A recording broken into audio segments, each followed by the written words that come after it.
YouTube. Please check to make sure you're still subscribed to this channel, as people get unsubscribed from my channel without their knowledge every day.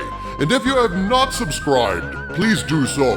You don't want to miss any Rise of Skywalker breaking news this December. To quote Han Solo, here's where the fun begins. Thank you, and enjoy the video. My friends, I bring you news regarding the Rise of Skywalker, and that news is not good. Since my last video, I have been contacted by a brand new source with knowledge of the production, presenting new information whose provenance seems, to my eyes, authentic and convincing. That said, however, as always, I am in a position only to report that I have received this information from a source or sources purporting to be in the know, and that pending further confirmation, I must report everything I'm about to tell you as rumor, even the confirmation of rumors I have previously reported. Warning, potential spoilers lie beyond this point. My news source has direct knowledge of Rise of Skywalker, and this source states, quote, "It bored the F out of me." And even more chillingly, my source states unequivocally their belief that Rise of Skywalker, quote, "might be worse than The Last Jedi." This film was reportedly, quote, "all over the place. It felt confusing. According to my source, the narrative connection of events is threadbare. Things unfold because they have to, not because they logically should. The story seems to largely consist of multiple MacGuffin-style modular plots, achievements moving from one planet/set piece to the next. In other words, this thing is more like a video game than a story. This comes as no surprise, given the allegation that there are between 5 and a dozen different cuts of the film. Because if true, this modular approach to filmmaking, keeping scenes that tested better and discarding other scenes and inserting new ones to replace them without consideration for the underlying narrative coherence, all but guarantees a kind of jagged and disjointed narrative that won't make sense upon close examination. This is what happens when you treat a script like brickwork, and characters and entire scenes are treated like bricks to be inserted, yanked, and replaced upon demand. My source was adamant they would not recommend that friends bother to go see Rise of Skywalker, and from all I've heard, I'm not surprised. In this video, I'm going to share specific plot details previously reported as rumors that my source now confirms as factual. But first, I want to address the attacks from shills disputing the rumors I addressed and calling me a liar. First of all, everything I've reported has been shared as rumors because candidly, I've admitted I lack the resources of a major news bureau to independently verify the claims of my sources. I, therefore, am only reporting that I did in fact receive the information from an outside source, and this is absolutely true. Now, regarding the content of these rumors, the shills have disputed the rumors of reshoots and test screenings, yet confirmation from various sources continues to pour in. Following my initial video, I received a communication from an individual with no less than 4 acquaintances within Lucasfilm who claimed that all 4 were able to confirm the test screenings took place just as I reported them. Additionally, the news source I just alluded to, upon seeing my video about the reshoots and test screenings, reportedly watched my video with a deadpan expression before commenting, "Yep, that's basically all true. There are 3 versions. 2 more were just completed." And I have it reaffirmed by my original source that yes, my reporting was accurate. Quote, "I recently gave you some info on the screenings. This was and is accurate. There are 3 versions of this movie. There are also a few other cuts as well, but to be fair, they have fairly minor variations. The one you talked about a few days ago exists, but literally provoked so much anger in audiences that it won't be the version you see." Jar Jar Abrams himself just last week publicly admitted that he had just finished Rise of Skywalker while saying that despite a, quote, "friends and family screening," there had been no test screenings. It doesn't take a genius to see how contradictory these 2 statements by Abrams are. I put it to you. Absent test screenings so bad they sent Lucasfilm into panic mode. Why else would they be desperately reshooting up until literally the last minute? What could possibly motivate Lucasfilm to undertake such an expensive and risky endeavor, reshooting and editing multiple versions of Rise of Skywalker up until less than a month from the release date, without test audience feedback telling them how utterly horrible the movie was? Where would the motivation, the drive, the fear and loathing to take these steps come from otherwise? Look at the facts, people. I have an eyewitness account of a test screening so bad people walked out of the theater. I have another source telling me that there have been multiple test screenings, multiple sources confirming that confirmation, and aside from that, I have logic. No corporation investing hundreds of millions of dollars flies by the seat of their pants anymore. Every corporation plays it as safe as they can with focus groups and test screenings. Product testing is mandatory and movies are product for Disney. Kathleen Kennedy and Rolling Stone admitted to screening it for friends and family, but given that Jar Jar said almost exactly the same thing, it sounds like a talking point more than fact. You can't hit a good representative demographic spread with a sampling of friends and family. You can't get a straight answer from such showings because friends and family care about your feelings and tell you what you want to hear, even when you're the cinematic antichrist whose touch is death for a franchise, as foretold in Cahiers du Cinéma by the prophet Truffaut. So that was a vague and weaselly way to concede that yes, Disney was interested in what people thought of their new product. Yes, they had outsider eyeballs on it, and I don't know, maybe Kathleen Kennedy has plausible deniability. Maybe she wasn't lying about friends and family. Maybe she stood in the door as the 60 or so test audience members filed in and said, "Hello, friend. How's it going, friend? You're officially family now. Welcome to the family, my dear friend." And voila, a cozy family screening with 60 strangers. But even more pointedly, when asked a question in Esquire about whether anyone has seen the movie yet, Abrams replied, "Oh yeah, sure." But then he froze, and realizing he was being recorded on the phone, quickly corrected himself. I mean the final? No. I mean, the truth is, I have not gotten to see the final product. Well, of course not. No one has, because the final product just got finished, which Abrams just admitted. I have confirmation from my source of just how bad things are behind the scenes. A version of the film was locked in as the final version, and then a day or two later, another version of the film was locked as final. I guess it was the really final version with +5 finality. All of which points to one thing: a production in crisis. So this news source reportedly has knowledge that at least 5 different versions of the film exist, and this source verifies that in the last 2 weeks, 2 new versions have been finalized. It is not known if one of these is the final version rated F for final, but I have confirmation of a number of plot points coming down to the wire. Let's start out with the really bad news. My source confirms the last line of the film is, "I am Rey Skywalker." Rey evidently says this line to another woman, not to Kylo Ren, as has been rumored. So right here, if true, this plot point is blasphemy enough to outrage lifetime Star Wars fans for the rest of their lives. You're telling me that these bastards allowed Luke Skywalker to be degraded and debased, turned into a defeatist coward who seeks to end the Jedi Order, and then they have the balls to have this nothing pseudo-character appropriate his home on Tatooine, his heritage, and his very name? Indeed, my source confirms that throughout the Rise of Skywalker, they use the name Skywalker as synonymous with Jedi, so that Jedi is essentially replaced with Skywalker by the end. The Rise of Skywalker is the story of how a woman takes the name of a fallen hero and perfects it, elevates it. The Skywalker name rises because it's attached to the amazing Wonder Rey, the bestest ever. How do you like that? I don't like it at all.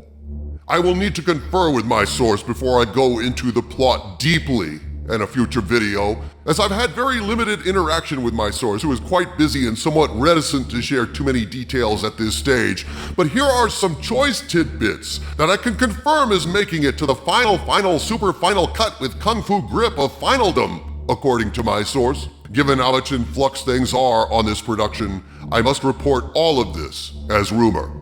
The rumored scene of Luke training Leia to be a Jedi is gone. This is a common theme throughout this cut of the movie. I suspect that Disney is aware of how much fans have hated these plot points, and Disney's solution to the problem seems to have been not to fix the plot points, but rather to cut any attempted explanations of the plot points, hoping that the film will be loud enough and confusing enough to breeze over the idiotic plot holes without explaining them. They figure if they don't call attention to these plot holes by dwelling on them with failed explanations, the fans won't notice them as much. And so, Leia has a lightsaber to give Rey just because. Don't worry about it. Luke handed them out for Christmas one year, who knows? Leia lost a tooth and the lightsaber fairy left it under her fucking pillow, whatever. Welcome to the final cut of Rise of Skywalker. According to my source, Kylo stumbles across Emperor Palpatine fairly early in this cut. Kylo is looking for something called the Wayfinder. The Wayfinder, if we can even call it that, seems to be some powerful MacGuffin that several characters are after. It's like a Sith holocron, but not red, and it is the key to finding the Sith dagger that was used to kill Rey's parents, that has Sith runes on it that C-3PO will have to get his memory wiped to decode, and once he does that, Sith dagger conveniently will lead Rey to another planet and so on, till she finds Palpatine, as we all know she will. So what in God's name is the point of all of this? You could edit this crap down to an hour without all the coy, cutesy mystery box bullshit and just get to the end we all know is coming, so she can kill Palpatine, as we all know she will. God, is it any wonder we're all so looking forward to sitting through this 3-hour death slog towards inevitability? It turns out the Emperor has been hiding out in the unknown regions and amassing a fleet of Imperial Star Destroyers. He wants Kylo to join him, but the ultimate plan is also to bring Rey into the fold. How the Emperor has returned does not seem to be clearly explained. He's just back. And so all the explanations regarding the clones and the fact that it was a clone of Palpatine that died in Return of the Jedi, all of that is gone from this cut. Disney must have realized fans hated the explanation as well as the fact, so they killed the explanation and left the terrible fact. Easy peasy, problem solved, right, Abrams? Palpatine is just back. He didn't die. Deal with it, toxic man babies. This probably explains why, in this cut, Matt Smith is nowhere to be seen. If he played a younger version of Palpatine, as widely reported, it makes sense that when they cut the explanation, they cut Matt Smith. But what they didn't cut was the thing that they couldn't cut, which is that Palpatine is back. And the mere fact that Palpatine is back, the mere fact that Palpatine survived the damned explosion of the Death Star 2 and somehow made it to this place, that fact remains, and that fact alone is enough to make Rise of Skywalker a goddamn disgrace that completely undercuts the original trilogy, completely undercuts Luke Skywalker's triumph, and completely shoves the original trilogy and all of our childhood memories into the incinerator to be burned. Good job, Disney. Good job. In this cut, it is revealed that yes, Palpatine is Rey's grandfather, and yet her parents were nobodies. The son or daughter of Sheev Palpatine is going to be, at minimum, fabulously wealthy, probably imbued with the Force, and so the likelihood of them being a nobody seems rather slim. Of course, who knows? Palpatine might have been a dirty dog who had illegitimate children and baby mamas all over the galaxy. White men gonna be toxic, yo, so I suppose it's possible. But since Palpatine knows Rey is his granddaughter, it seems he was aware of his child, which kind of ruins the whole baby daddy thing. In short, like much of this plot, it isn't satisfying, it doesn't make a whole lot of sense, but there it is. According to my source, Palpatine is Rey's grandfather in this cut. Rey does find the Sith dagger. Surprise, surprise! Oops, I should have said spoiler. My source says this Sith dagger is a, quote, stupid MacGuffin that makes Rey know everything. It's really dumb, unquote. It has runes on it that 3PO must decode to help Rey out, but apparently doing so overloads 3PO and completely wipes his memory, which is idiotic. That's like saying your PC, decked out with 16 gigs of fast RAM and an i7 processor, would get overloaded translating a fortune cookie. I originally thought it was some kind of virus on the dagger that wiped 3PO's memory, or Sith magic, or some crap like that, but no. Apparently decoding it is too much for his processors to handle, which is just plain stupid. How much text did they fit on that blade anyway? And how convenient it is that this particular blade would have a code on it for finding Palpatine. I guess Palpatine, who does not want to be found, let there be this hard-to-find obscure map to his location, in the same way that Luke, who did not want to be found, left a hard-to-find obscure map to his location, just in case Scooby-Doo and Shaggy wanted to find him one day, just so he could say, my plan to exile myself to Octo, suck on milk and burn the Jedi texts would have worked too, if it wasn't for those damn kids. When you're a mastermind, leaving clues for people you don't want to find you, it's important to have something clever to say when they solve the mystery you didn't want them to solve, using clues you considerately left that you didn't want them to find. Otherwise, you just feel dumb. And you wonder, was it all worth it? In other words, exhausted from taking things from better writers and warping them to simulate originality, Jar Jar Abrams here actually steals from himself. Luke was hidden, and you needed a map to find him. Palpatine is hidden, and you need a map to find him. The Enterprise was hidden beneath the water. Star Destroyers are hidden beneath the water. Jar Jar Abrams has reached the point where he's cannibalizing his own crap. The Ouroboros of Hollywood. Feeling excited yet? Come December 20th, we get to see Jar Jar Abrams devour his own backside. To see entertainment of this kind, you used to have to go to Times Square in New York in the 70s and watch it in a booth, a quarter at a time. But I digress. Kerry Russell's Zori Bliss does not seem to be a Sith assassin, as the rumors held, nor was she responsible for Rey's parents' deaths. The character is simply Poe's friend from their spice smuggling days. She keeps her mask on the whole film. Apparently, at one point, she lifts a visor so you can see her eyes while she's flirting with Poe, which will certainly enrage feminists. Well, that's a little something for your Christmas stocking, at least. As they're trying to inject fun into this corpse of a film, Poe also has a bigger role to play, at last, now that Holdo isn't around to keep him down. But apparently he says things like, they fly now, over and over again, so yeah, your mileage may vary. Force ghosts do not engage in the final battle with Palpatine, but they do talk to Rey during it, which makes no fucking sense at all, because if Yoda can zap the Jedi Temple with lightning, he sure could help out against Palpatine. But he doesn't. The various cuts that had Luke returning in the flesh to fight against Palpatine, Anakin returning in the flesh, Leia returning in the flesh, these are all gone. It's just Rey and Kylo versus Palpatine now. It's confirmed that Rey shoots Force lightning during the struggle. But what of Reylo? Is Reylo a thing? Well, apparently throughout the movie they Force Skype each other, touch base, fight, then hang up. This happens over and over again, and Kylo and Rey essentially fall in love between Force Skype fighting, uniting to defeat the Emperor in the end. My source said, quote, it's really bad, like Twilight bad, unquote, with regard to the Kylo and Rey relationship. So cheer up, all you Reylos out there. Disney has heard you. You wanted to turn Star Wars into a cringy Twilight young adult novel? Mission accomplished. Bad boy Kylo gets turned into a good boy by the love of the bestest girl ever. Happy? I hope so. I hope this movie will make someone happy, even if it's just Reylos, which I think will be the case. Only Reylos will be happy with Rise of Skywalker.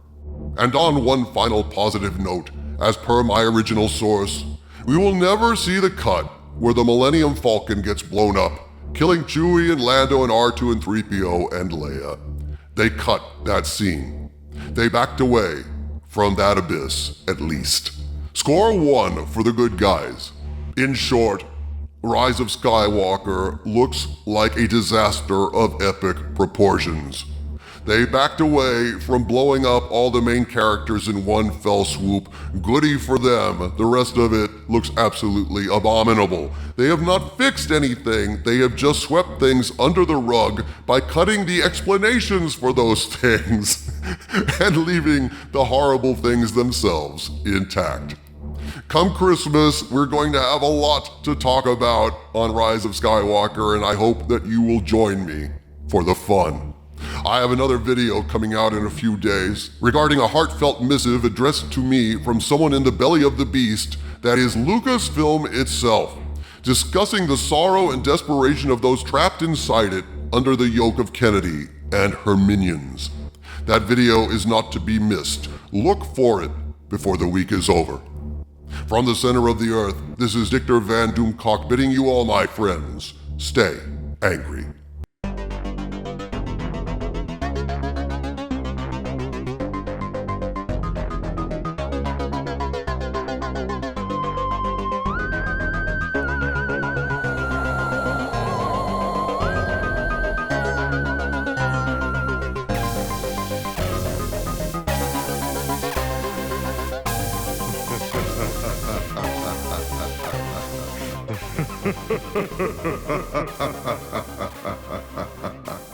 Ha ha ha ha ha ha.